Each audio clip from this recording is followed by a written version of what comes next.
गांव में fashion show. शहर की फैशन डिजाइनर रितु की शादी गांव के जमींदार शेर सिंह से हो जाती है। लेकिन शहरी कामकाजी रितु का गांव में मन नहीं लगता। क्या सासू माँ, ये गांव में तो कुछ नहीं है, मेरा दिल ही नहीं लगता यहाँ, क्या करूँ मैं?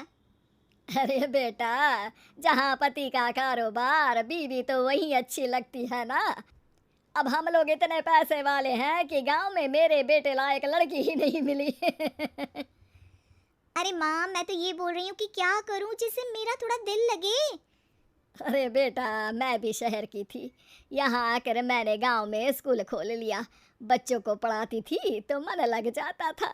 तू भी कुछ देख ले जिससे गांव की बहू बेटियों का भला हो जाए और तेरे जमींदार ससुर जी का नाम भी हो जाए। रितु क्या करती? फैशन डिजाइनिंग वाले कपड़ों को गांव की औरतों पर कैसे ट्राई करती। लेकिन एक दिन, अरे क्या बात है डार्लिंग, बड़ी जल्दी उठ गई। और ये हाथ में फेविकॉल और कागज, कहाँ जा रही हो? मैंने सोच लिया है कि मैं अपना फैशन बुटीक खोलूंगी। गांव की औरतों को सजा धजा कर फैशन शो करूंगी और यहाँ की औरतों को भी शहर के फैशन से वाकिफ करवाऊंगी। फैशन और यहाँ की औरतें, अरे इन लोगों को तो बस चूल्हा चौका आता है। खाली समय में एक दूसरे के सर से जुएं निकालती हैं या फिर अचार पापड़ बनाती है। इन लोगों के बस के नहीं है फैशन को समझना। लेकिन रितु मानती नहीं। वो पूरे गांव में पोस्टर चिपका देती है कि किसी को भी नए डिजाइन के कपड़े पहनने का शौक है तो जल्दी जमींदार की बहू से मिले। लेकिन रितु की दुकान में 2 दिनों तक तो कोई आता ही नहीं। पर एक दिन, अरे कमला, क्या हुआ, क्या देख रही हो? ये पुतला देख रहा है दीदी। क्या दिख रहा है इसमें ऐसा? अब देखो तो दीदी, ये पुतला मेरे जैसा ही है ना, पतला दुबला लंबा, बस मैं काली और ये गोरा। तो ये बता, इस पुतले के कपड़े तुझे कैसे लग रहे हैं? अरे कपड़े तो बहुत ही सुंदर है दीदी, लेकिन तू ना बस कल इसी समय आ जाना और अपने जैसी 2-3 और को भी ले आना। अगले दिन कमला 2 लड़कियों को लेकर आ जाती है। रितु उन लोगों को अपने हाथ के सिले कपड़े पहनाती है और घर भेज देती है। उन लोगों को गांव की दूसरी औरतें भी देखती हैं। और फिर क्या, अगले दिन रितु जब दुकान खोलती है तो सामने बहुत सी औरतें उसके बनाए डिजाइनर कपड़े पहनने को तैयार खड़ी होती हैं। तुम लोगों को कपड़े के साथ ही हल्के मेकअप और स्किन केयर की भी क्लास देनी पड़ेगी। रितु गांव की औरतों को फैशन का ज्ञान देने में लग जाती है। एक दिन रितु का पति कहता है, अरे रितु, तुम्हारी फोटो पेपर में आई है। क्यों भाई, ऐसा क्या कर दिया मैंने, क्या लिखा है? अरे लिखा है गांव में होगा अब फैशन वीक। अरे हाँ, कल ना कोई फोन आया था मीडिया वालों का, तो मैंने भी बोल दिया कि फैशन शो तो अब गांव में होगा। लग रहा है उसी की खबर बना दी है। तभी रितु को एक फोन आता है। हेलो, कौन बोल रहा है? जी मैं काम्या बात कर रही हूँ लुक में फैशन वीक से। हम लोगों ने आपका काम देखा। हम शहर वर्सेस गांव का फैशन थीम में एक फैशन शो आपके गांव में करना चाहते हैं। अरे वाह, ये तो बहुत ही अच्छी बात है। मैं अपनी मॉडल्स के साथ शो में हिस्सा जरूर लूंगी। बस अब क्या था। वो दिन भी आ जाता है जब रितु की गांव की गोरी शहर की छोरी के साथ स्टेज शो में हिस्सा लेती हैं। शो के बाद, अरे आपकी वो जो कलेक्शन है ना, मैं उसकी पूरी सीरीज खरीदना चाहती हूँ। सच में आपने वो कपड़े डिजाइन करे जो आज के लोग आसानी से घर और बाजार में पहन सकते हैं। और बजट में भी है। हम भारतीयों के लिए तो ये डिजाइन बेस्ट है जी। वैसे आपने क्या सोचकर ये कपड़े बनाए और आप इसे कितना आगे और लेकर जाना चाहती हैं? औरतें और फैशन एक दूसरे के पर्यायवाची है। तो ये किसने कहा कि गांव की औरतों को डिजाइनर कपड़े पहनने का हक नहीं? मेरा मानना है कि शौक सभी औरतों में होता है। ज़रूरत है तो बस उसे जगाने की, उनके हिसाब और बजट के कपड़ों की, जो मैंने बनाए और सबको पसंद भी आए। अब रितु का गांव हर जगह प्रसिद्ध है, ना सिर्फ रितु के लिए बल्कि वहाँ की औरतों की फैशन के लिए भी। कहानी उन आम घरों की है जहां खाने वाले तो कई, लेकिन कमाने वाला एक मर्द ही होता है। बावजूद इसके उससे उम्मीदें कम नहीं होती। देखिए जी, सामने वाले वर्मा जी कैसी अच्छी तरह से सफाई करते हैं छुट्टी वाले दिन अपने घर की, और एक आप हैं। अरे यार, उनके पास कार है, ऑफिस पास में है और हफ्ते में 2 दिन की छुट्टी होती है, तो फर्क तो पड़ता है ना। मेरी तो शादी ही गलत हो गई। अरे कोई मस्त लड़का मिलता, कमाता भी, घुमाता भी, घर के कामों में भी मदद करता, लेकिन नहीं जी, हमारे वाले को तो कमाने से फुर्सत ही नहीं, और कमाई भी ऐसी कि कोई जरूरत पूरी ही नहीं हो रही है। सुनील बेचारा शीना को देखकर सोचता है कि शीना सही कह रही है। देखने में सुंदर है, घर का सारा काम कर लेती है, उसे तो कोई भी अच्छा लड़का मिल सकता था। क्या सोच रहे हैं? भागने का इरादा तो नहीं है? अरे नहीं मेरी प्यारी बीवी, मैं तो नहीं, पर डर है कि तुम नहीं कहीं भाग जाओ मुझे छोड़कर। शीला सुनील के मुंह से प्यार भरी बात सुनकर मुस्कुराती है। आप भी ना। सुनील एक दिन ऑफिस से घर आता है कि तभी शीना कहती है, सुनिए जी, वो मेरी सहेली आई थी, सारा दिन वो लोग यहीं थे। अब जा रही थी तो मैंने कहा नहीं नहीं, मेरे पति छोड़ आएंगे ना तुम्हें, तो रोक लिया मैंने। सुनील थोड़ी देर कुछ सोचता है, फिर कहता है, ठीक है, मैं कपड़े चेंज करके आता हूँ। अरे तेरे पति को तो लग रहा है कि अच्छा नहीं लगा। अरे नहीं नहीं, ऐसी कोई बात नहीं है, रुको मैं अभी उन्हें घर के कपड़े देकर आती हूँ। शीना अंदर जाती है जहां सुनील पलंग पर लेटा होता है। अरे क्या मजाक है, वो कह रही है कि आपने मुंह बना लिया। सही तो कह रही है, सुबह से अब ऑफिस से लौटा हूँ, एक कप चाय का तो पूछा नहीं। 20 किलोमीटर जाओ और आओ, और फिर कल उसी टाइम पर ऑफिस। अरे यार, मुझे गाड़ी चलानी आती ना तो बोलती भी नहीं आपको, और कौन सा रिक्शा खींच कर जाना है आपको। सुनील अब क्या बोलता। रात देर से आता है और सो जाता है। अगले दिन शरीर दर्द हो रहा है। अरे तो मत जाओ ना ऑफिस, चलते हैं ना मार्केट घूमने, फिर पिक्चर देखेंगे और रात में खाना खाकर घर वापस। सुनील जब सारे दिन की थकान वाला शेड्यूल सुनता है तो वो सीधे सीधे ऑफिस के लिए तैयार हो जाता है। अब आए दिन शीना की डिमांड बढ़ती ही चली जाती है और सुनील उसको पूरा भी करता। लेकिन एक दिन, ए जी मेरा भाई आ रहा है, उसे 2 लाख रुपए की जरूरत है। हाँ तो मैं क्या करूँ शीना, मेरे पास इतने रुपए नहीं है। हाँ हाँ पता है नहीं है, लेकिन किसी से लेकर तो दे सकते हो ना। अरे मैं किससे मांगू, मेरे तो जानने में भी कोई नहीं है जिसके पास इतनी बड़ी रकम हो। तभी वहां शीना का भाई शीनू आ जाता है। जीजा जी कैसे हैं आप? अब मैं ठीक हूँ शीनू, अचानक इतनी बड़ी रकम की जरूरत कैसे पड़ गई? अरे जीजा जी, वो बिजनेस शुरू किया ना, तो उसके लिए पैसे की ज़रूरत है। काफ़ी हो चुका है, थोड़ा पैसा बचता है तो मैंने सोचा आपसे ले लूं। अब देखो, मेरे ऑफिस में कुछ लोग हैं जिनकी सेविंग अच्छी है, मैं उन लोगों से बात करके देखता हूँ। सुनील ऑफिस से किसी से पैसे लेकर शीना को दे देता है। शीना वो पैसा भाई को दे देती है। 2 महीने बाद, अरे यार शीना, वो ऑफिस वाला आदमी अपने पैसे मांग रहा है, कैसे दूं? अपने भाई से बोलो ना पैसे दे दे। अरे हाँ हाँ दे देगा, कहाँ भागा जा रहा है, आप उनको बोल दो कि दे देंगे। थोड़े दिन बाद, शीना, वो आदमी मुझसे आज भी पैसे मांग रहा था यार, मैं तंग आ गया हूँ। ऑफिस जाते ही सामने उसका चेहरा दिखता है, क्या बोलूँ, बार बार पैसे मांगता है। अच्छा मैं शीनू को फ़ोन लगाती हूँ, बात करके देखती हूँ। शीना भाई को फ़ोन करती है लेकिन वो फ़ोन उठाता ही नहीं। लगता है भाई कहीं ऐसी जगह है जहाँ नेटवर्क की समस्या होगी। सुनील अगले दिन दोपहर को ही घर आ जाता है। उसका चेहरा उतरा और परेशान सा होता है। वो रोने लगता है।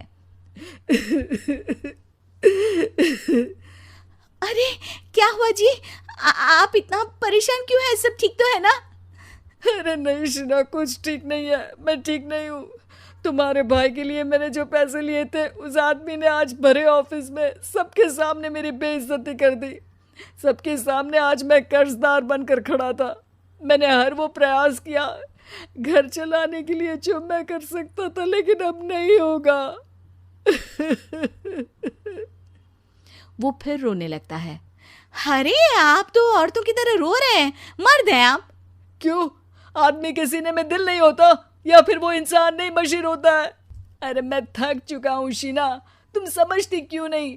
मैं भी शारीरिक और मानसिक रूप से थकता हूँ, मैं भी आराम करना चाहता हूँ, सुकून चाहता हूँ। मैं अब कुछ नहीं कर सकता। कुछ नहीं। वो बैठ जाता है। शीना पति को हैरान परेशान देखकर चुप हो जाती है। अगले दिन, सुनिए ये लीजिए 2 लाख रुपये, उस आदमी को दे दीजिए और बोल दीजिए कि आज के बाद किसी को पैसे के लिए बेइज्जत ना करे। सुनील पैसे देखकर राहत की सांस लेता है।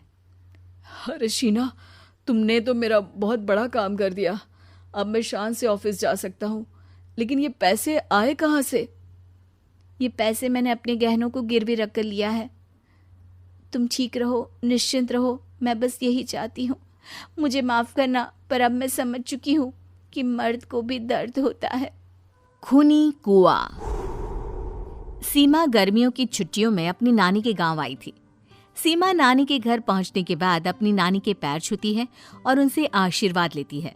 तभी उसकी नानी उससे कहती है, इतनी बड़ी हो गई मेरी सीमा, चल जल्दी से हाथ मुंह धो ले, मैं तेरे लिए खाना लगा देती हूँ। भूख लगी होगी ना?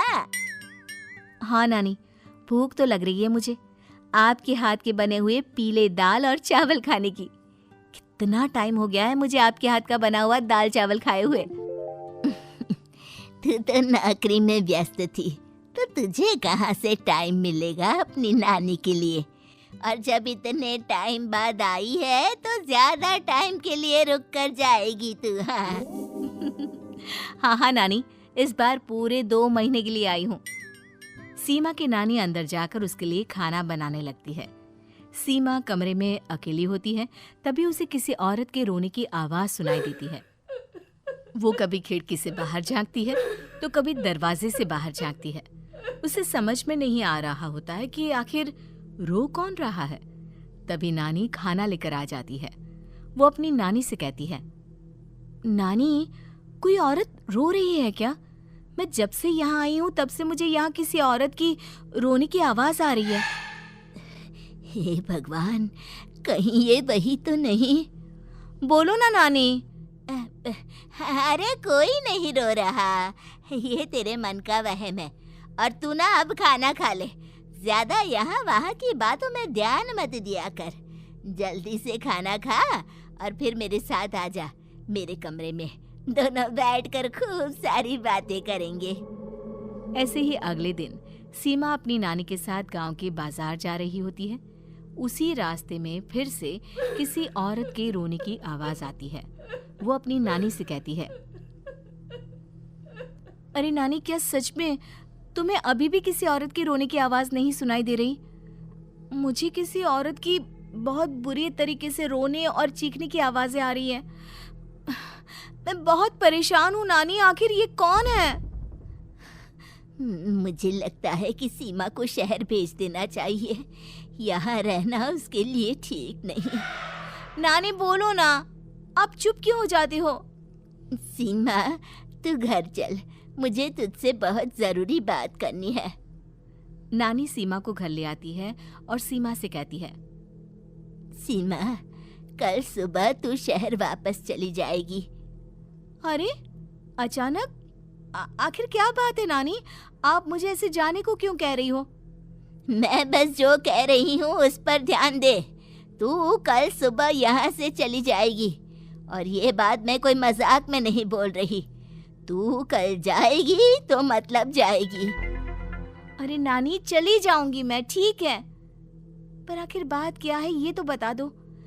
मम्मी से कोई बात हुई है या फिर मुझसे कोई गलती हुई है जो तुम मुझे अचानक से जाने के लिए बोल रही हो? देख सीमा, रात बहुत हो चुकी है और मुझे इस बारे में कोई बात नहीं करनी। चल, अब चल के मेरे साथ सो जा। सुबह की बस पकड़कर तुझे शहर भी तो जाना है। सीमा को अपनी नानी का ऐसा व्यवहार देखकर बहुत ही अजीब लगता है। उसे कुछ समझ में नहीं आ रहा होता है कि आखिर उसकी नानी उसे अचानक से गांव छोड़कर जाने के लिए क्यों कह रही है। ये सारी बातें सोचते सोचते सीमा की आंख लग जाती है और वो अपनी नानी के साथ सो जाती है। ऐसे ही आधी रात को सीमा को फिर से किसी औरत की रोने की आवाज सुनाई देती है।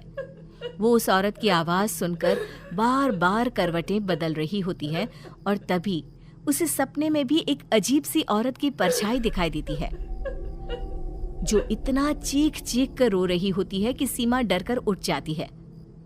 वो पूरे पसीने पसीने हो रही होती है। वो अपने आसपास देखती है तो घर में बिल्कुल शांति का माहौल होता है। सीमा घबरा जाती है। वो अपनी नानी को जगाने की कोशिश करती है मगर उसकी नानी नहीं जगती। सीमा को फिर से उस औरत की रोने की आवाज सुनाई देती है। आखिरकार सीमा अपने आप को रोक नहीं पाती और वो घर का दरवाजा खोलकर बाहर निकलती है। आखिर ये माजरा क्या है? आज तो मैं पता करके रहूंगी। अब आवाज का पीछा करते हुए सीमा आधी रात को गांव के चौपाल के पास बने कुएं के पास पहुंच जाती है, जहां कुएं की चारों ओर बेड़ियां लगी होती हैं। उन बेड़ियों में लगे हुए ताले के साथ एक लाल रंग का कपड़ा और माता रानी का कलावा बंधा होता है।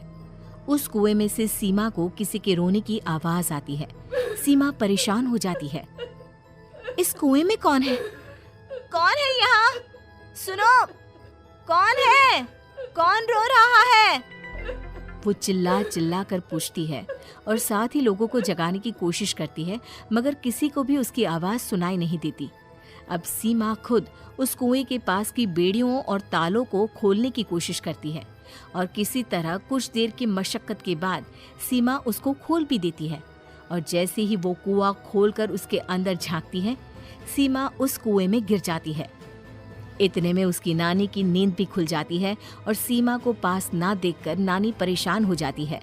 नानी घबराकर पूरे घर में उसे ढूंढने की कोशिश करती है, जिसके बाद उसकी नानी और सभी लोग उस खूनी कुएं के पास जाते हैं और सीमा की नानी कुएं के पास खड़ी होती है। सभी गांव वालों और सीमा की नानी को सीमा के चिल्लाने की आवाज आती है। बचाओ, कोई मुझे बचाओ। मेरी बच्ची, हम आ गए, हम तुझे बचा लेंगे। नानी, मुझे यहाँ बहुत डर लग रहा है। यहाँ इंसान की कटी हुई मुंडिया, हाथ, पैर और कंकाल है और खून भी है। नानी, मुझे डर लग रहा है।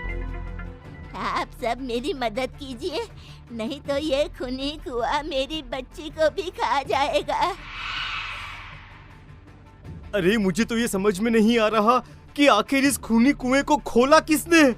सालों पहले इसको इतनी मुश्किलों के बाद तांत्रिक बाबा ने बंद किया था। अरे पूरा गांव खूनी कुएं के बारे में अच्छे से जानता है, तो कोई भी जानबूझकर तो ऐसा करेगा नहीं। मतलब किसी ने अनजाने में इसे खोल दिया है भैया। सीमा को इस बारे में मालूम नहीं था और जब से वो यहाँ आई थी तभी से उसे किसी औरत के रोने की आवाज़ें भी सुनाई दे रही थी। कहीं सीमा ने ही तो उसे नहीं खोला। अगर ऐसा है तो फिर सीमा का बचना बहुत मुश्किल है। वहीं कुएं के अंदर सीमा रोते हुए बैठी होती है कि उसे आवाज सुनाई देती है जो कुएं के बाहर खड़े गांव वालों में से किसी को सुनाई नहीं देता। आज सालों के बाद मुझे ताजा खून मिलेगा। तेरा खून पीकर आज मैं अपनी प्यास बुझाऊंगा।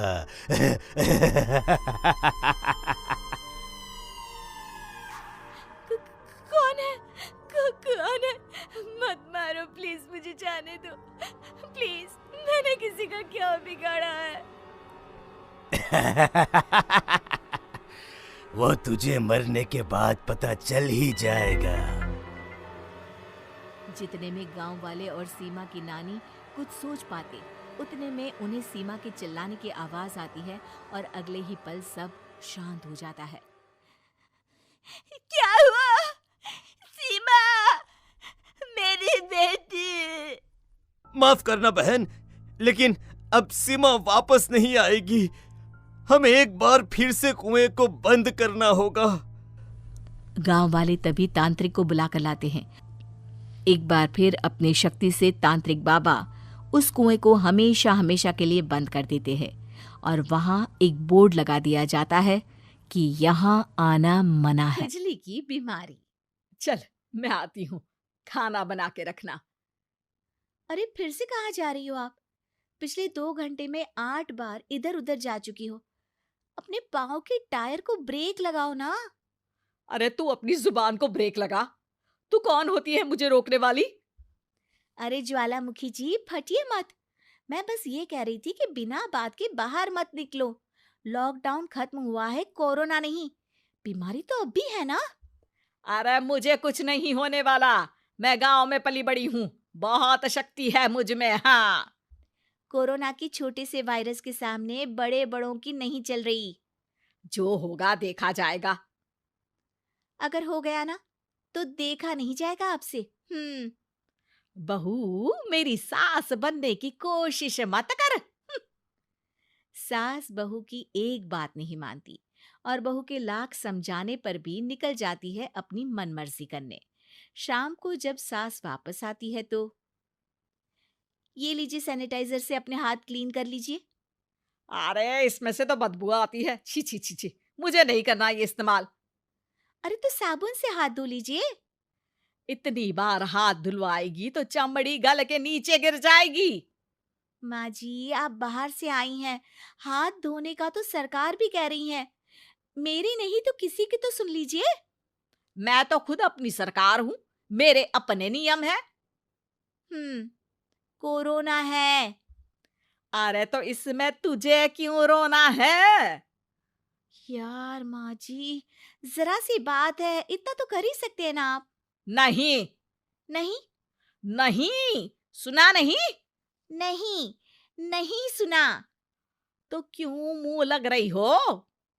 कौन मुंह लगे आपके? आप तो मास्क भी नहीं लगाती। मास्क तो तुझे लगाना चाहिए ताकि बोलना कम हो तेरा। ज्यादा दिक्कत तब होती है जब बहू को भी सास के साथ कहीं बाहर जाना होता है। अरे मम्मी जी, मैं फोन से पैसे दे दूंगी, कैश क्यों दे रही हैं आप? तू ना ज्यादा मॉडर्न मत बन।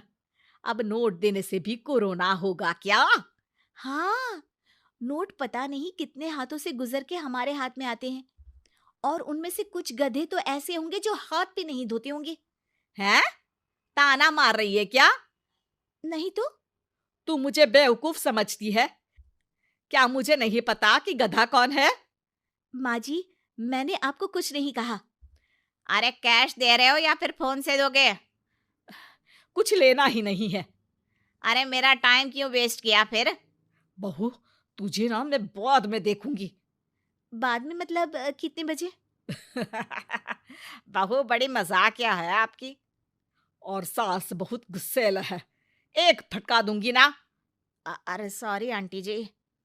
बहू सास से परेशान होके बाजार से अकेले घर आ जाती है और अपने पति से कहती है, सुनिए जी, मेरी एक शिकायत है आपकी मम्मी के बारे में।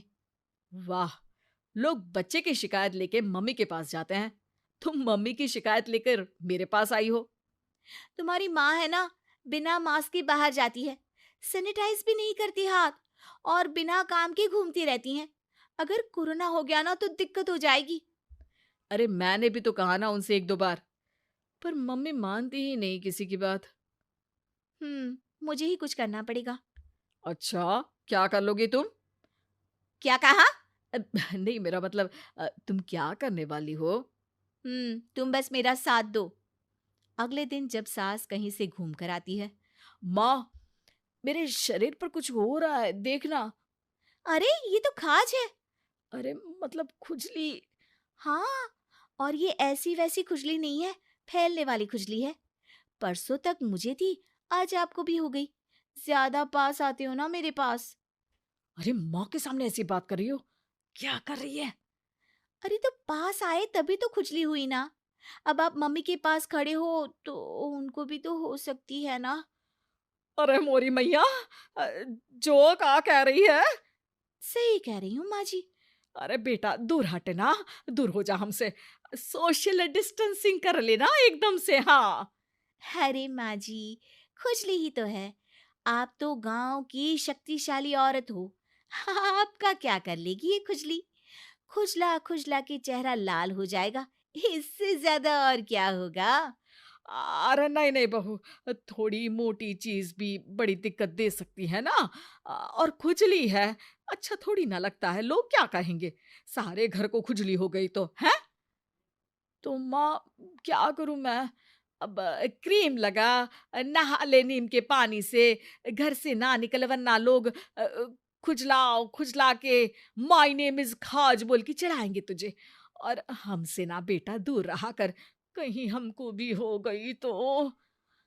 माँ, ऐसे ही कोरोना भी तो हो सकता है। खुजली होने के बाद लोग क्या बोलेंगे, कम से कम वो सुन तो पाएंगे। अगर कोरोना हो गया तो? हाँ, बाबा समझ गई। अब तू अपनी खुजली का ध्यान रख, मैं तुम्हारे कोरोना का ध्यान रखूंगी, ठीक है? माँ जी, आप तो बिना बोले ही बस इशारों में ही समझ गई। वैसे ये आइडिया था किसका? आपकी बेटी का। अच्छा अच्छा, सोशल डिस्टेंसिंग की वजह से छू नहीं रही हूं तुझे, वरना दे दनादन हो जाता है ना माँ। अरे हंस क्या रहा है, मेरे लिए नया मास्क लेकर आ। उस दिन के बाद सास ने गांठ बांध ली, 2 गज दूरी, मास्क जरूरी, और घर में ही बैठ के खाओ आलू पूरी। अमर रोज दफ्तर से अपने घर आते हैं। दिन भर काम और टेंशन से जूझकर घर आते ही अपनी भड़ास निकालते हैं अपने परिवार पर। बस आज काम जल्दी खत्म हो गया, अब आराम से जाकर मैच देखूंगा। निकल जाता हूँ इससे पहले कि बॉस की नजर में आ जाऊं। ला ला ला ला ला ला ला ला ला। अमर, कल जो रिपोर्ट फाइल करनी है उसमें लास्ट मिनट चेंजेस आए हैं, आज जाने से पहले अपडेट कर देना। सर आज जल्दी जाना जरूरी है, बेटे को स्कूल के जरूरी सामान खरीदने ले जाना है ना। अब जब तक तुम पहुंचोगे मार्केट तो बंद हो गया होगा। सर इसलिए जल्दी जाना होगा। एक काम करो, कल जल्दी चले जाना। अमर बेबस होकर बॉस का ऑर्डर मानकर फिर काम में लग जाते हैं। किसी तरह मन मार कर काम खत्म करते हैं और चिड़चिड़े मन से घर पहुंचते हैं। निशा जल्दी से खाना लगा दो, इंडिया की बैटिंग खत्म होने वाली है। बॉस ने लेट करवा दिया। अरे इतनी देर से आए हो, थोड़ी देर बात तो कर लो। अरे सुनो, हटो यहाँ से, पापा को टीवी देखने दो। पता है ऑफिस में कितना काम रहता है, कितना काम करके आया हूं मैं। तो मैं भी तो ट्यूशन जाकर आया हूँ। अब हाँ जाओ, जाके फिर होमवर्क कर लो, कल स्कूल भी जाना है ना। तो मैं उठ जाऊंगा, लेट नहीं करूंगा, अभी मेरा शो चल रहा है, मुझे देखना है। अरे समझ नहीं आ रही बात एक बार में, एक थप्पड़ दे के समझाओ क्या। रिमोट दे और सोने जा।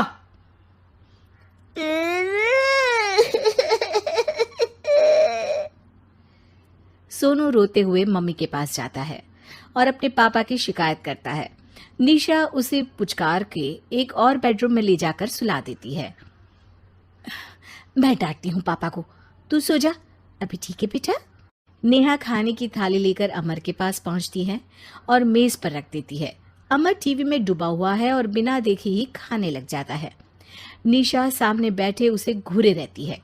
कुछ देर में अमर ये समझता है और उसे देखने लगता है और इशारे में पूछता है कि क्या बात है।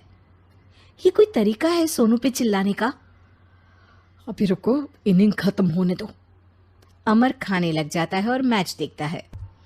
आखिरी बॉल होने के बाद वो निशा की तरफ देखता है। अरे निशा पानी दे दो जरा। निशा थाली के बाजू में रखे ग्लास पर इशारा करती है। अमर उठा के पानी पीता है।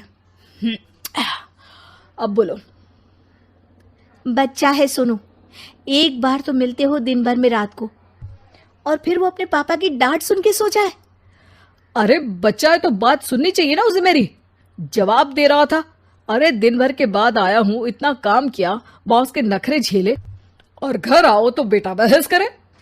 और सारी भड़ास घर आकर घर वालों पर निकालो। अरे तुम क्या बोल रही हो मुझसे ऐसे?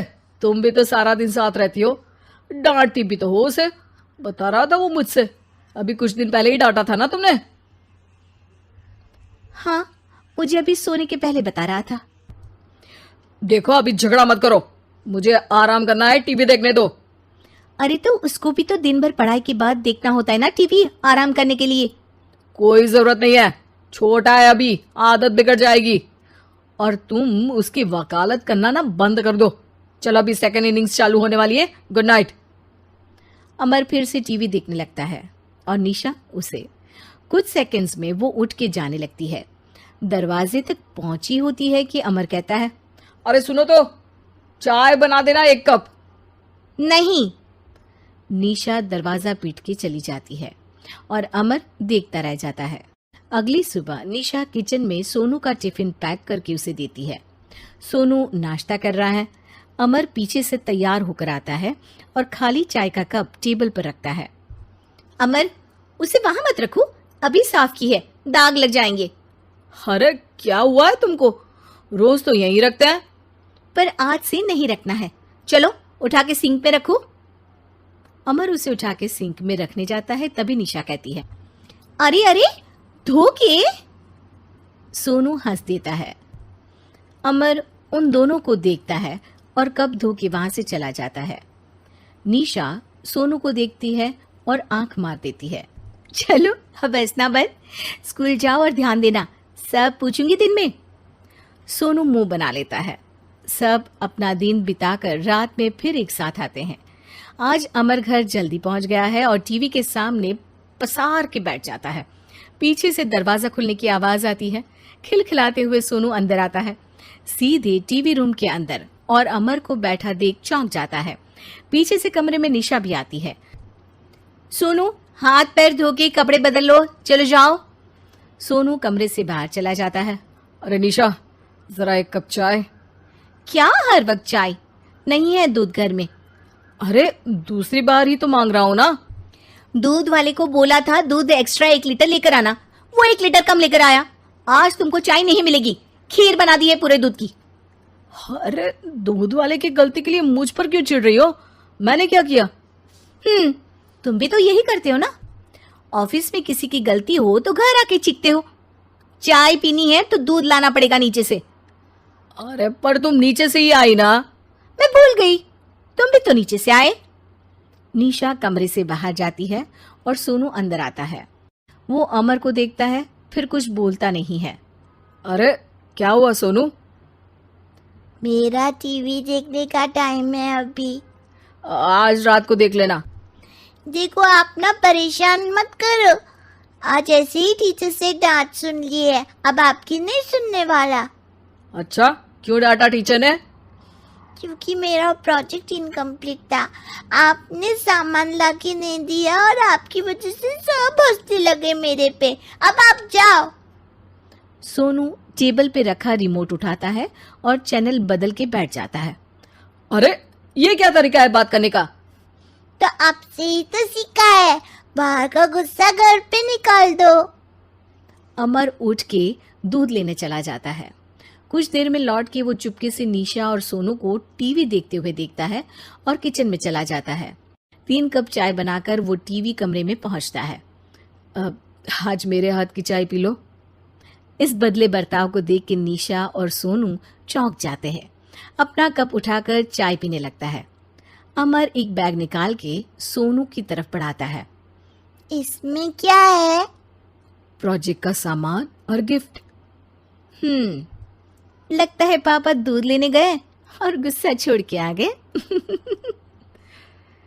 कैसी है सोनू के पापा के हाथ की चाय?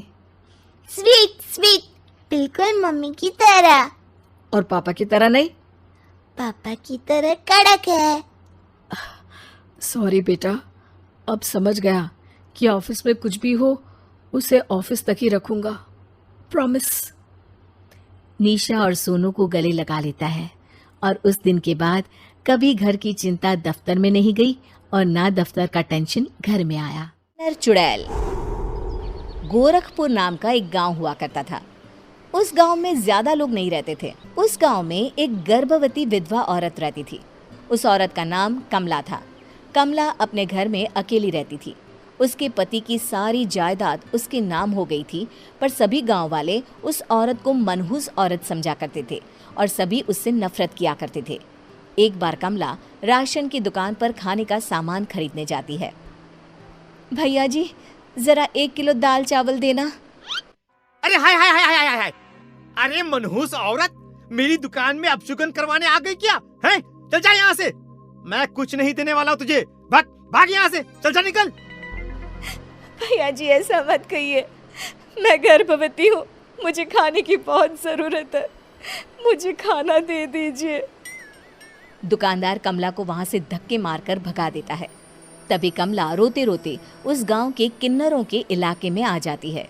गांव वाले किन्नरों को उसी इलाके में रखा करते थे, क्योंकि वो लोग किन्नरों को पसंद नहीं करते थे और उनके इलाके में रहने से मना करते थे। तो किन्नरों ने उसी गांव में अपना एक इलाका बना लिया था। जब किन्नर लोग देखते हैं कि एक गर्भवती महिला रोते रोते उनके इलाके में आ गई है, तो सारे किन्नर कमला के पास जाकर उसका हाल पूछने लगते हैं। क्या हुआ बहन, तुम्हारी गर्भवती अवस्था में इतनी बुरी हालत कैसे? तुम रो क्यों रही हो? तुम डरो मत, हम तुम्हें कोई नुकसान नहीं पहुंचाएंगे। तुम शांत होकर सब बताओ कि हुआ क्या है। मैं कमला हूँ। मैं गांव के दूसरे इलाके से आई हूँ। 2 महीने पहले ही मेरे पति की मौत हुई है। मुझे गांव के लोग मनहूस मानते हैं क्योंकि मैं विधवा हूँ और गर्भवती भी। वहाँ के लोग मुझे खाने के लिए कुछ बेचने के लिए भी तैयार नहीं, जिससे मेरा गुजारा नहीं हो रहा था। कोई बात नहीं कमला, हम तुम्हारा ख्याल रखेंगे। किन्नर लोग कमला को एक खाली घर में रहने के लिए जगह दे देते हैं और उसकी देखभाल भी करते हैं। कुछ ही महीने बाद कमला अपने बच्चे को जन्म देती है, पर अफसोस कमला बच्चे को जन्म देते ही अपनी जान गंवा देती है। जब सब किन्नर बच्चे को देखते हैं तो बहुत खुश हो जाते हैं, क्योंकि वो बच्चा भी किन्नर ही था। कमला ने एक किन्नर बच्चे को जन्म दिया था। अब इस बच्चे की देखभाल कौन करेगा? हम तो इस बच्चे को गांव के दूसरे इलाके में भी नहीं भेज सकते। और तो क्या हुआ? इस बच्चे की माँ नहीं रही तो हम इसे पालेंगे। अब ये हमारे इलाके में रहेगा, हमारे साथ रहेगा। फिर वो किन्नर उस किन्नर बच्चे को गोद ले लेते हैं, उसका नामकरण कराते हैं। उस किन्नर बच्चे का नाम शक्ति रखा जाता है। देखते ही देखते शक्ति बड़ी होने लगती है। उसके रंग रूप बहुत सुंदर थे। वो बहुत सुंदर किन्नर दिखती है। एक दिन शक्ति एक किन्नर से पूछती है, माँ जी सुनिए ना, ये गांव के दूसरे इलाके में भी तो लोग रहते हैं, तो हम वहाँ क्यों नहीं जाते? हम उनसे अलग क्यों रहते हैं? शक्ति, क्योंकि वो लोग हमारे जैसे नहीं, वो लोग हमें पसंद नहीं करते, इसीलिए हम उनसे अलग रहते हैं। क्यों? वो हमें क्यों पसंद नहीं करते? मुझे एक बार उस इलाके में जाना है। मैं एक बार वहाँ जाकर घूम कर आऊँ। शक्ति, खबरदार, जो तू उस इलाके में कभी भी गई तो अपनी जान नहीं गंवाना चाहती तो उस इलाके में कभी कदम भी नहीं रखेगी, समझी? इतना कहकर वो किन्नर वहाँ से चली जाती है। शक्ति उस किन्नर की बात सुनकर बहुत रोती है। माँ जी ऐसा कैसे कह सकती है? उन्होंने इतनी सी बात के लिए मुझे इतना डांटा। अब तो मैं उस इलाके में ज़रूर जाऊंगी। फिर एक दिन शक्ति गांव के दूसरे इलाके में चुपके से जाती है। ये लोग तो हमारे जैसे ही इंसान हैं, तो ये हमसे नफरत क्यों करते हैं? जब शक्ति उस इलाके में पहुंचती है तो गांव के सारे आदमी उसके रूप से मोहित हो जाते हैं। वो लोग ये अंदाज़ा नहीं लगा पाते कि वो किन्नर है। शक्ति की सुंदरता देखकर सारे गांव वाले उसकी तारीफ करने लगते हैं। तभी गांव का चक्कर लगाने गांव के जमींदार का बेटा हर्ष वहां पहुंचता है। हर्ष भी दिखने में बहुत सुंदर होता है। जब हर्ष ने शक्ति को देखा तो वो भी उससे मोहित हो गया, और जब शक्ति की नज़र हर्ष पर पड़ी तो वो हर्ष को देखकर मोहित हो गई। आपको पहले कभी इस गांव में देखा नहीं। इस गांव में आप नए हैं क्या? जी नहीं, वो मैं बस। तभी शक्ति बोलते बोलते रुक जाती है और मन में सोचने लगती है, अगर मैंने इनको बता दिया कि मैं दूसरे इलाके से आई हूँ तो वो समझ जाएंगे कि मैं किन्नर हूँ, इसलिए मुझे इनसे झूठ ही बोलना पड़ेगा। शक्ति हर्ष को कहती है, जी हाँ, मैं इस गांव में नई आई हूँ, यहाँ अकेली रहती हूँ। वैसे आप कौन हैं? आप भी इसी गांव में रहते हैं? जी हाँ, मैं इस गांव के जमींदार का बेटा हूँ। आपको किसी भी चीज की जरूरत पड़े तो आप मुझे बता देना, मुझे अच्छा लगेगा। ऐसे ही शक्ति और हर्ष एक दूसरे से रोज मिलने लगते। वो दोनों अपने प्यार का इजहार करने एक दूसरे से मिलने जाते हैं। तभी शक्ति का पीछा करते करते एक किन्नर वहां आ जाती है। शक्ति, मैं तुमसे बहुत प्यार करता हूँ। मैं तुमसे शादी करना चाहता हूँ। क्या तुम मुझसे शादी करोगी? हाँ हर्ष, मैं तुमसे शादी करूंगी, पर मैं तुमको अपने बारे में एक सच्चाई बताना चाहती हूँ जो मैंने तुमसे छुपा कर रखी है। तभी उनके बीच में ही वो किन्नर आ जाती है। शक्ति, तेरी हिम्मत कैसे हुई ऐसा करने की? वो किन्नर शक्ति को खींचकर गांव के जमींदार के पास ले जाती है। हर्ष भी वहां शक्ति को बचाने के लिए पहुंच जाता है। जमींदार शक्ति और हर्ष के प्यार के बारे में सुनकर गुस्से में आ जाता है और शक्ति को गांव के बाहर निकालने की सजा देता है।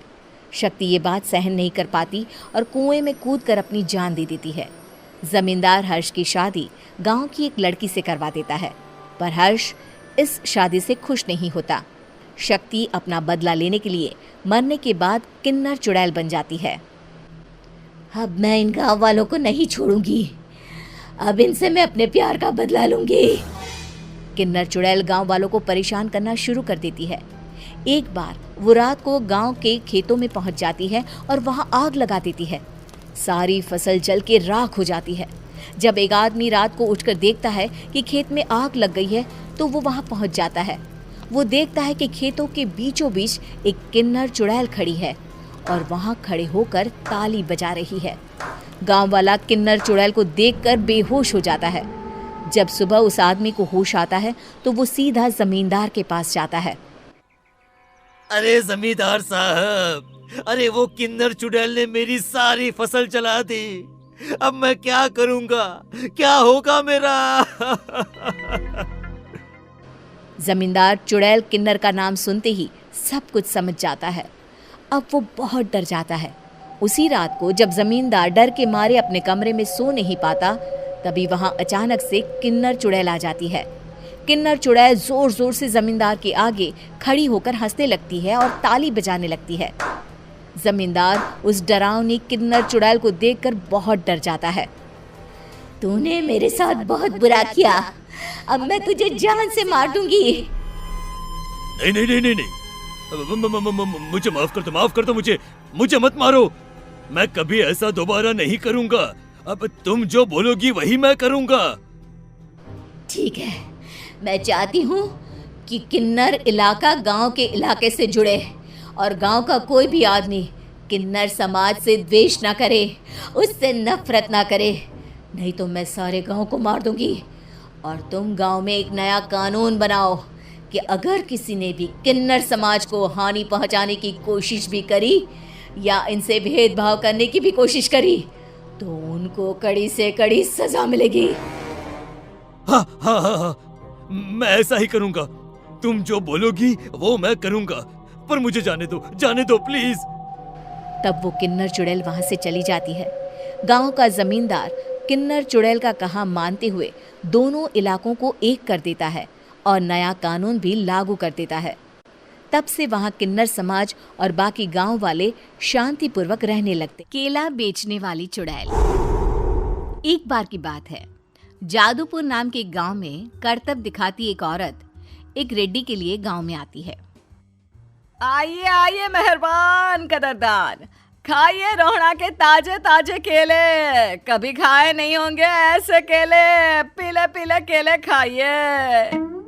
ये कहकर रोहड़ा हाथों में 4 केले लिए उन्हें सर्कल में जोर जोर से हवा में उछालती हुई करतब दिखाती है, जिसे देखकर आसपास के सारे बच्चे अपने अपने मम्मी पापा से उस औरत के पास जाने की जिद करने लग जाते हैं।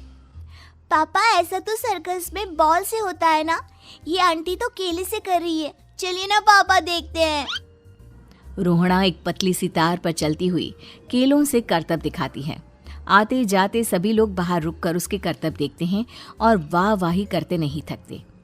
जैसे ही एक आदमी पास आकर उसे पैसे देने लग जाता है, तब वो कहती है, अरे नहीं नहीं साहब, मैं करतब तो बच्चों के मन को बहलाने के लिए करती हूँ। धंधा तो मेरा केले का है। पीछे देखो मेरी रिड्डी, जो भी मेरे केले खाएगा मेरी तरह चुस्त दुरुस्त और तंदुरुस्त हो जाएगा। पता चलता है क्या कि मेरी उम्र 55 की है। अरे पर ऐसे ठंड के मौसम में कोई केला क्यों खाएगा? ये ऐसे वैसे केले नहीं है साहब, ये शरीर में गर्मी देते हैं। ठंड को दूर भगाए जो भी रोहिणा के केले खाए। पापा, अगर मुझे केले नहीं मिले तो मैं घर नहीं जाऊंगी। तभी उसके पापा कहते हैं कि बेटा, केले ठंड में कभी गर्मी नहीं देते। ये सब कहने की बातें हैं, सामान बेचने का तरीका है इनका। पर पिंकी नहीं मानती। मैं केले खाऊंगी। पिंकी की जिद के आगे नत्थू हार जाता है और उसे केले खरीद कर दे देता है। पिंकी खुश होकर केले घर ले आकर खाती है। अब मैं भी करतब करूंगी, कितना मजा आएगा। जादुई केले। पिंकी पहला केला खत्म भी नहीं करती कि वो बेहोश हो जाती है। दूसरे केले से एक काला धुआं आता है और रोहड़ा चुड़ैल बनकर बाहर निकल आती है। मेरे भूतिया केले बच्चे न खाए, ऐसा हो ही नहीं सकता। जादूपुर वालों, कब तक बचोगे? आ गई हूं मैं रोहना, जिसका कोई नहीं कर सकता सामना। रोहना पिंकी को गोद में उठाकर काले धुएं में कहीं गायब हो जाती है। शाम के वक्त नत्थू घर लौटता है और पिंकी को घर में ना पाकर उसकी माँ से कहता है, माँ पिंकी कहाँ है? अरे बेटा, उसे तो तू सुबह करतब दिखाने ले गया था ना, फिर कहाँ वापस आए तुम दोनों? मुझे लगा तू उसे अपने साथ मंडी ले गया होगा। हे भगवान, मेरी बच्ची कहाँ गई? मैं उसे घर ही तो छोड़कर गया था माँ। नत्थू गांव के घर कोने में अपनी बेटी को ढूंढता है, पर उसे वो कहीं नहीं मिलती। परेशान होकर आके रो रो कर नत्थू हिम्मत हार कर घर लौट आता है। अगली सुबह रोहना फिर से करतब दिखाने आती है और इस बार पिंकी की तरह रोनी केले खरीद लेता है। 50 रुपए दिए थे पापा ने, सारे पैसों की मैंने केले खरीद लिए हैं। अब मैं भी आंटी की तरह ही करतबबाज बन जाऊंगा। यही सोचते हुए रोनी केले खाता है और पहला अकेला केला आधा खत्म भी नहीं करता कि चुड़ैल उसके सामने आ जाती है। मेरे साथ चलने का समय आ गया है रोनी। ये तो बस शुरुआत है। अब इस गांव के सारे बच्चे धीरे धीरे मेरे कब्जे में होंगे, एक बच्चा भी नहीं बचेगा। ये कहकर रोनी को गोद में लेकर काले धुएं में अदृश्य हो जाती है। इसके बाद हर रोज गांव में से कोई ना कोई बच्चा गायब होता, पर ऐसा क्यों हो रहा है किसी को भी समझ में नहीं आ पा रहा था। रोज की तरह अपनी बेटी पिंकी की तलाश में नत्थू गांव के एक तालाब के पास बैठा रो रहा था। कहाँ गई मेरी पिंकी? शकुंतला के जाने के बाद एक वही तो मेरा सहारा थी। अरे उसकी आत्मा कोस रही होगी मुझे कि मैं अपनी बच्ची को संभाल भी नहीं पाया। नत्थू ये कहता हुआ रो ही रहा था कि तभी तालाब में से उसे शकुंतला की आवाज सुनाई देती है। कहाँ थी तुम शकुंतला? हमारी बच्ची और सारे गायब हुए बच्चे रोहना के कब्जे में हैं। वो बच्चों को जो केले देती है उससे बच्चे बेहोश हो जाते हैं और उसके कब्जे में आ जाते हैं और वो उन्हें ले जाकर काली दुनिया में ले जाती है। पर वो ऐसा क्यों कर रही है? ये मैं नहीं जानती, पर उस दुनिया का रास्ता मैं आपको बता सकती हूँ। जहाँ ये नदी खत्म होती है वहाँ एक केले का पेड़ है, उसके नीचे एक दरवाजा है, वहीं से रास्ता जाता है उस दुनिया का। ये कहकर शकुंतला की आत्मा गायब हो जाती है। गांव के सभी लोग झुंड बनाकर उसी रास्ते से काली दुनिया में चले जाते हैं और वहां देखते हैं कि सारे बच्चे वहां काम कर रहे थे। पापा, मुझे ले चलो यहाँ से। पापा, पापा। सभी बच्चे अपने मम्मी पापा से लिपट जाते हैं। तो तुम लोग यहाँ तक आ गए? क्यों हमारे बच्चों को पकड़ लिया तूने?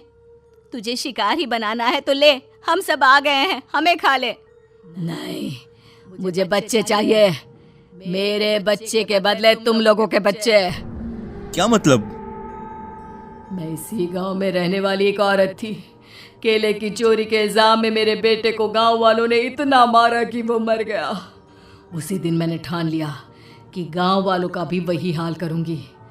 कुछ दिन बाद बेटे के चले जाने के दुख में मैं भी मर गई और मेरी भटकती आत्मा एक चुड़ैल बन गई और फिर मैंने बदला लिया तुम सबके बच्चे छीनकर। बर्दाश्त नहीं कर पाए ना, सोचो मुझ पर क्या बीती होगी। हमें माफ कर दो रोना, पता नहीं ये किसकी गलती थी पर हम सभी माफी मांगते हैं। हमारी खुशियां लौटा दो, तुम भी तो एक माँ हो। गांव वालों की बात सुनकर रोहना का मन पिघल जाता है और वो बच्चों को छोड़ देती है। उसके बाद काली दुनिया बच्चों के लिए जादुई दुनिया बन जाती है। अब कोई भी कभी भी वहां आ जा सकता था। मुग्धा और उसकी सास के बीच पूरा समय सास के किसी न किसी काम को लेकर मतभेद चलते ही रहते हैं। बहू, ओ बहू, जरा चाय बना दे। मुग्धा चाय लेकर आती है। ये लीजिए, और कुछ चाहिए? अरे नहीं, बस चाय पीने का मन था। जाओ तुम दूसरा काम करो। चाय पीने के थोड़ी देर बाद सास दोबारा मुग्धा को आवाज लगाती है। अरे बहू रे, आओ बहू, जरा हलवा तो बना दे, मीठा खाने को मन हो रहा है। इसी तरह मुग्धा की सास पूरा समय कोई ना कोई काम बताकर उसे रसोई से बाहर तक निकलने नहीं देती। कभी चाय, कभी हलवा, कभी पानी तो कभी दूध, हर समय खाने को चाहिए और उसके लिए अपने हाथ पैर बिल्कुल नहीं हिलाने। परेशान किया हुआ है इन्होंने। सास की जबरदस्ती परेशान करने की आदतों से दुखी मुग्धा एक शाम सचिन के साथ अपने कमरे में बैठी हुई बात कर रही होती है। सुनो जी, मम्मी जी की ये जानबूझकर मुझे परेशान करने की फरमाइशों से मैं बहुत फ्रस्ट्रेट हो चुकी हूँ। पूरे दिन में 1 सेकंड का आराम नहीं मिलता। रसोई से बाहर कदम रखती नहीं कि बहू ये बना दे, बहुरी वो बना दे। अरे इनकी फरमाइशें चलती ही रहती है। अरे मुग्धा, माँ खाने की शौकीन है पर उम्र हो चली है, खुद खाना नहीं बना सकती इसलिए तुमसे बोलती है। अरे तो शौक भी उम्र देख कर रखने चाहिए ना। समझ में नहीं आता, हर समय फेविकॉल का जोड़ लगाए सोफे से चिपके बैठी रहती है। इतना सब डाइजेस्ट कैसे हो जाता है उन्हें? अरे तुम मेरी माँ से इतनी नफरत कैसे कर सकती हो?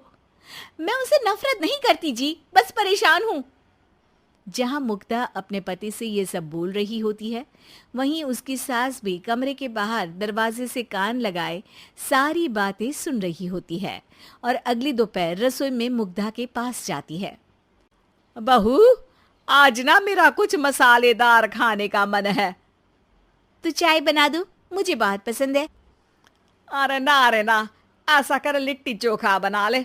और हाँ, जितना मसाला बातों में मिलाकर पति को सुनाती हो ना, सब्जी में भी वैसे ही डाला करो, खाना स्वादिष्ट बनेगा। सास की बात सुनकर मुग्धा हैरान रह जाती है। मतलब अब पूरा समय मुझ पर हुक्म चलाने के साथ बंद कमरे में हुई पति पत्नी की बीच की बातें भी सुनती है? अरे बात जब मेरी थी तो सुनने में क्या दिक्कत है? ये कहकर सास वहां से चली जाती है। अरे अब तो हद पार हो गई, इस तरह से तो ये मेरा जीना मुश्किल कर देंगी। मुग्धा सास की हरकतों से परेशान उसका हल सोचने लगती है और इसी तरह कुछ दिन बीत जाते हैं, जिसमें सास का जन्मदिन आता है। मुग्धा बहुत खुशी के साथ अपनी सास को एंड्रॉयड मोबाइल गिफ्ट करती है। मम्मी, आपको सबसे बात करने के लिए बहुत दिक्कत होती है ना, कभी सचिन तो कभी मुझे बोलना पड़ता है, पर इस मोबाइल से आपको कोई दिक्कत नहीं होगी। एक जगह बैठे बैठे बहुत कुछ कर सकती हैं अब आप। मोबाइल देख सासू माँ खुश हो जाती है, पर उसे इस्तेमाल करना तो आता नहीं, इसलिए साइड में रख देती है। जिसे देख मुग्धा घर का सारा काम छोड़ मोबाइल सेट कर सास को इस्तेमाल करना सिखाने लगती है, जिसके बाद अब सास पूरा समय मोबाइल में ही लगी रहती है। हाय, जब से मम्मी को मोबाइल मिला है मेरी लाइफ में कितनी शांति आई है। अच्छा है, इसी तरह बिजी रहे तो मैं भी सुकून की जिंदगी जी पाऊंगी। अब मुग्धा जब मन करे काम करना, जैसा चाहे वैसा खाना बनाकर खाना, पूरा समय रिलैक्स और खुश रहने लगती है। क्या बात है, आजकल तुम बहुत चहक रही हो। अरे मम्मी जी से छुटकारा जो मिला है, अब ना फरमाइशें ना छुप छुप कर बातें सुनना। अच्छा, तो मोबाइल गिफ्ट करने की ये स्कीम थी। इसी तरह दिन बीतते हैं और अब मोबाइल पर लगी सास फरमाइशों की जगह सवालों के लिए बहू को आवाजें लगाना शुरू कर देती है। अरे बहू सुन तो, देख जरा किसी का फोन क्यों नहीं मिल रहा? रिचार्ज खत्म हो गया है, पर अभी 4 दिन पहले ही तो मैंने किया था, इतनी जल्दी कैसे खत्म हो गया? अरे मैंने कल तेरी कनाडा वाली मौसी सास से 3 घंटे बात की थी ना। क्या? इतना महंगा तो मोबाइल भी नहीं आया जितना महंगा इसका रिचार्ज पड़ रहा है। इसके बाद तो जैसे मुग्धा के दिन के 24 घंटे में से 20 घंटे सास के पास उनके मोबाइल रिलेटेड प्रॉब्लम सॉल्व करने की ड्यूटी ही बन जाती है। अरे मुग्धा, ये मोबाइल में अचानक तेरी मौसी सास की शक्ल क्यों दिखने लगी और ये तो हिल भी रही है? मम्मी, ये गूगल डुओ का वीडियो कॉल है, इसमें आप बात करने के साथ एक दूसरे की शक्ल भी देख सकती हो। अच्छा, ये तूने मुझे पहले क्यों नहीं बताया? अब बताने के लिए पहले नहीं बताया। इसी बीच सचिन भी वहां आ जाता है और सास अपनी वीडियो कॉल में बिजी हो जाती है। क्यों, सास बहू में क्या गपशप चल रही है? इसे गपशप नहीं, दिमाग का दही होना बोलते हैं। पर तुम तो मम्मी को मोबाइल देकर बहुत खुश थी, फिर क्या हुआ? हाँ, उसका सुकून भी कुछ ही दिन मिला। अब घर के टंटे खत्म हुए तो मोबाइल की टिंग टिंग शुरू हो गई। देखो भाई, कुछ पाने के लिए कुछ खोना तो पड़ता है। आखिर तुमने मोबाइल अपने फायदे के लिए ही तो दिया है, तो फिर सवालों के जवाब भी देने पड़ेंगे, क्योंकि जब तक उनके हाथ में ये फुंथरू रहेगा, तुम्हारी लाइफ में प्राइवेसी और सुकून रहेंगे। कहने का मतलब है अगर इससे प्यार बढ़े तो दाग अच्छे हैं।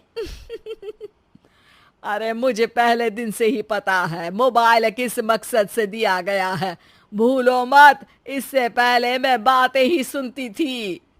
सास की ये बात सुनकर मुग्धा शॉक में और सचिन हंसता रह जाता है।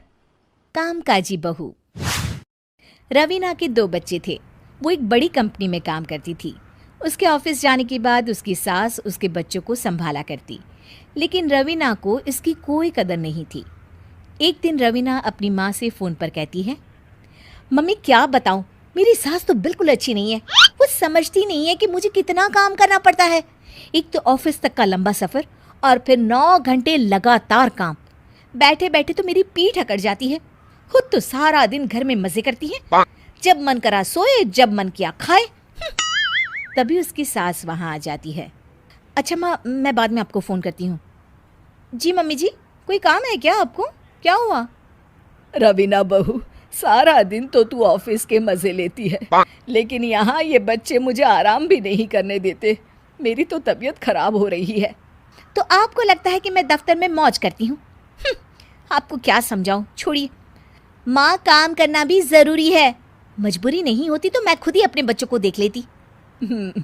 अब आज तो छुट्टी है ना, आज तो कम से कम घर का काम कर ले। बहू काम शुरू करती है। बच्चे के साथ काम करना उसके लिए असंभव हो जाता है। वो जाकर बच्चा सास को देती है और कहती है, मम्मी जी ज़रा बच्चा तो पकड़ लीजिए, मैं घर का काम कैसे करूं? जैसे मैं करती हूँ रोज बच्चे के साथ। तुझे बताऊं तो तू सोचती है कि कोई बड़ा काम तो है नहीं, बच्चा तो सोता रहता है। अब देख लिया। खैर, बस मैं यही तुझे समझाना चाहती थी। ला, बच्चा मुझे दे और काम कर। बहू मुंह बनाकर वहाँ से चली जाती है। वो मन में सोचती है, बात तो सही है, बच्चे के साथ घर का काम करना असंभव है। वो किसी तरह काम करती है और अगले दिन ऑफिस के लिए निकल जाती है। ऑफिस में उसकी सहेली उससे कहती है, यार तू तो बड़ी लकी है, तुझे तेरी सास खाना बना कर देती है, बच्चे भी देखती है और तुझे किसी बात की चिंता भी नहीं होने देती। अरे क्या लकी, बदले में मैं उन्हें पूरी कमाई जो दे देती हूँ और अपने बच्चे से दूर रहती हूँ, वो अलग। हर किसी को ना दूसरे की प्लेट में ज़्यादा घी दिखता है। जा अपना काम कर। अरे फिर भी ये तो है, यहाँ हमारे बच्चे को मैं क्रैश में छोड़ती हूँ, हर पल डर लगा रहता है कि क्या कर रहा होगा। खैर चल, मुझे क्या। बहू घर आती है तो देखती है कि उसकी सास उसके बच्चे को बड़े ही प्यार से खिला रही होती है। वो माँ को देखकर खुश हो जाता है। बहू मन में सोचती है कि बात तो सही है, सासू माँ सारा दिन काम करती है, मैं ऑफिस से आकर भी काम नहीं करती हूँ। वो सास के पास जाती है और कहती है, माँ जी थक गई आप? और क्या, सारा दिन चक्कर घीनी की तरह पूरे घर में घूमती रहती हूँ और अब उम्र भी नहीं रही। लेकिन चल तू बता, क्या हुआ, कुछ काम है क्या? बहू कुछ नहीं कहती, मुस्कुराकर वहाँ से चली जाती है। लेकिन अगले दिन सुबह सुबह बहू सास से पहले उठकर उन्हें चाय देती है। अरे आज सूरज कहाँ से उगा है, तू पहले उठ गई? चल अच्छा किया, मरने से पहले तेरे हाथ की चाय तो पी ली। चलो अब चलकर किचन में लगूं। माँ जी, आपको आज से काम करने की ज़रूरत नहीं है। काम करने की ज़रूरत नहीं है मतलब? क्या तू करेगी आज से सारा काम? इतने अच्छे तो हमारे नसीब नहीं है भाई। नहीं माँ जी, मैं नहीं करूँगी, ना ही आप करेंगी, बल्कि ये करेगी। तभी वहाँ एक काम वाली बाई आ जाती है। ये कौन है बहू? माँ जी, ये नौकरानी है और आज से सारा काम यही करेगी। मुझे माफ़ कर दीजिए माँ जी, मैं नहीं समझ पाई कि आप थक जाती हैं। आज से आप सिर्फ आराम करिए और मुन्ने के साथ खेलिए। और सास बहू बच्चे के साथ खेलने लग जाते हैं। हेलो दोस्तों, ऐसी अच्छी वीडियो देखने के लिए हमारे चैनल को लाइक और सब्सक्राइब करें।